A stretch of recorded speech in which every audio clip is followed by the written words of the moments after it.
Hi and welcome back to Tech It Out. This is the third and final part of the Razer Phone review, and in this part we're looking at the camera, and I've got to say, a bit of a spoiler, I was very disappointed.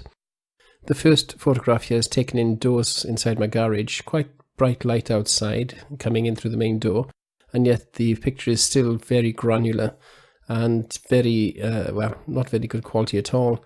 This one's taken a little close to the door. As you can see, the quality is quite a bit better on the left-hand side, but as you look towards the right, as the shadows come in, the quality degrades quite significantly. Now, if I go back to the first photograph, this time I took it with the flash on, and it didn't make that much difference. A little bit towards the bottom center is a bit better, but the rest of it still looks very granular. If I show you this one, you can see what I mean. This is zoomed in, and you can see just how poor the actual photograph is. Again, zoomed in, this time with the flash on, and well, it's very poor quality. It reminds me of the first days of digital photography, to tell you the truth. Now this is outside. As you can see, it's quite bright outside. It's overcast, but still bright. This distance shot isn't too bad. Quite good detail, but still not that good quality at all.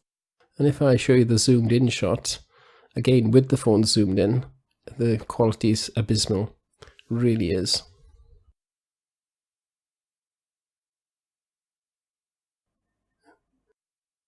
Bit of a more detailed shot here of the car engine.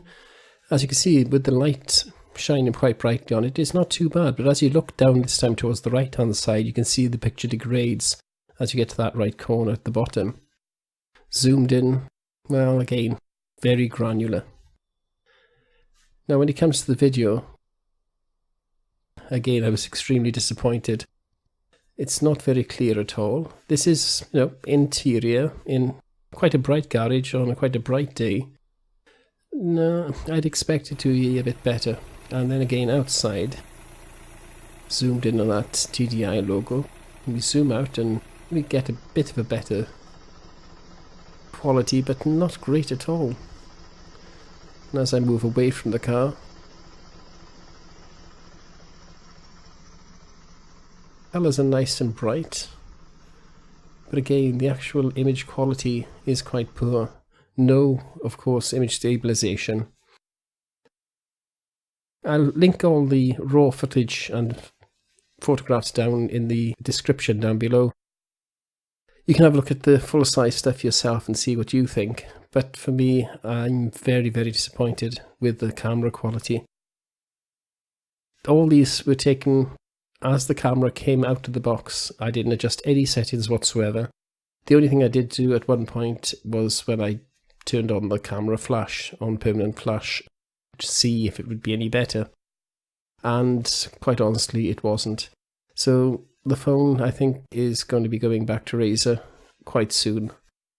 They could improve it greatly if they could improve the camera, but I think it probably would need a different camera. The screen, it does go grey when you turn it at any angle, when it's on, whatever you're doing. I'm not happy with that. And the other thing I would really miss, of course, as I said in my earlier video, is the wireless charging. I could have lived without it if the other two were in place, but sadly that's not the case. As a gamer's phone, it's still brilliant. I can't take anything away from it. The size of the battery, the size of the SD card you can put in this thing, the refresh rate of the screen, if you're looking at it straight on, it's wonderful. The quality and the feel of the phone is brilliant. It's just let down by a very poor camera. And, well, that screen at angles is not very good either. Well, that's the end of this review for the Razer phone. Hopefully I'm going to be getting something else a little later on.